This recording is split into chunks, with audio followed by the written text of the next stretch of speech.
soft plays that are just going to get picked off. If he's playing like that, it's just not going to work. That is pond hockey. That's Paul Bissonnette with some real harsh criticism of Connor Bedard's play against the Oilers the other night. And did he say anything wrong? No, I can't say that he did, but he hopped on what has become a popular narrative as of late. The excuses for a young player are over now. Bedard hasn't lived up to the generational player billing. This was not supposed to be this way this year. This kid needs to learn, and unfortunately, he dropped the ball. Yeah. The pressure is mounting, and while Bedard had this to say in response, I mean, if I make a mistake, I know I don't need to watch a TNT broadcast to figure out if I made a mistake. I think the position he's in right now is a lose-lose. If he plays smart, but the Blackhawks inevitably lose, he's not making a big enough difference. If he tries too hard and makes mistakes, he's not a smart player. The Blackhawks still lose, and now he's a bust. He went from being one of the most hyped prospects in years, considered by many a generational talent before he was even drafted, and then lived up to it in just about every way during his rookie season. He finished the rookie campaign with 61 points in 68 games and won the Calder as expected on a team in the Blackhawks who were downright dreadful. This season, he clearly needed help if things were to improve, and they did bring in some help, but the fact that Bertuzzi is their highest paid forward should probably say something. This season, things have been more challenging than ever. Early on, he went through the worst drought of his career. He is again on one of the worst, if not the worst teams in the league, and for a kid that's used to winning, you can tell it's weighing on him.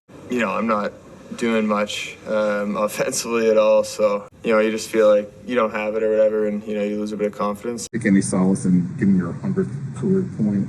Right now, I couldn't care less. Now again, the media has been all over him as of late, but did Connor Bedard call himself generational? Or was that a label everyone else put on him? Expecting him to carry a team with no support and then trashing him when he makes mistakes. Is any of this fair to a 19-year-old kid? And with the way the media is talking, things must be much worse than last season, right? Well, through 54 games, he's currently got 48 points, averaging 0.9 points per game. Again, that's with him going through that 12-game goal drought. His 61 points in 68 games last season put him at, drumroll, 0.9 points per game. And there's still a good chunk of this season to play, but last night he scored what was his 21st point in his last 21 games. I think this has all been incredibly overblown. When you watch the Blackhawks play, it becomes pretty obvious what's going on. Not much has changed from last season. He still has absolutely no help offensively. Most of his points come off of the rush or off of broken plays he creates. And so when Mark Messier says something like this, It's right on by Reinhardt. This is a 50-50 battle. He's soft on his stick. They get a power play, and who goes right onto the ice?